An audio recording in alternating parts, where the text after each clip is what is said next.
नमस्कार. श्री स्वामी समर्थ. सकाळी झोपून उठल्यावर भूमीवर पाय ठेवण्याच्या आधी हा मंत्र म्हणावा. समुद्र वसने देवी पर्वतस्तन मंडिते विष्णू पत्नी नमस्तुभ्यं पादस्पर्शम समस्वेमे. हिंदू परंपरेनुसार जमीन ही आपल्या जीवनाचा मुख्य आधार आहे. सकाळी उठून हा मंत्र म्हणावा किंवा ओम पृथ्वी नमः या मंत्राचा उच्चार करावा व तिच्यावर पाय ठेवल्याबद्दल क्षमा मागावी. आपल्या हिंदू संस्कृतीमध्ये सकाळी उठून उजव्या हाताने धरती मातेला स्पर्श करून कपाळाला स्पर्श करावा ही परंपरा आहे. आपले शरीर सुद्धा भूमितत्वाने बनलेले आहे. यामुळे धरती माता माते समान आहे.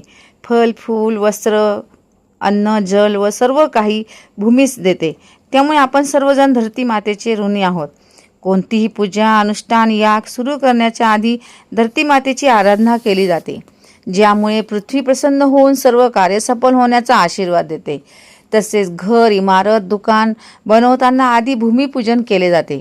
सगळ्यात महत्त्वाचे म्हणजे पृथ्वी मंत्राचा जप केल्याने व पृथ्वीला म्हणजेच भूमीला नमस्कार केल्याने आपला अहंकार किंवा गर्वाची भावना नष्ट होते. तसेच भूमीला नियमित नमन व जप केल्याने असाध्य रोग शारीरिक कष्टापासून मुक्ती मिळते. सर्वांनी पृथ्वीला जपावे व आपल्या भूमीचा आदर करावा व पर्यावरणाचा समतोल राखावा. धन्यवाद.